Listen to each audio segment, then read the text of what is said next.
دوستان عزیز، نتیجه پیوندی کند پیوند رو به شما نشون میدم. یک ماه پیش کردگی بودیم. این سیبی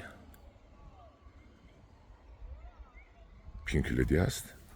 در یک شاخش من پیوند گذراندم. یک تاش چسبیده است، یک تاش نچسبیده است. همین چسبیدگیش با ما کفایه است. یعنی ببینیم این سیب بچخیل می شود. ولی نمیکشویم کلونکش رو یک دو ماه دیگر میستد.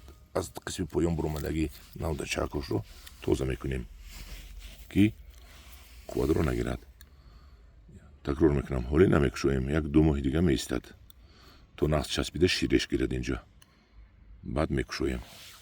آن این نتیجه کنده پیوندی ماهی مارت کردگی ما. یا اول اپریل بود نه آخری مارت بود ده بگمونم. هم دوران عزیز کنده پیوند.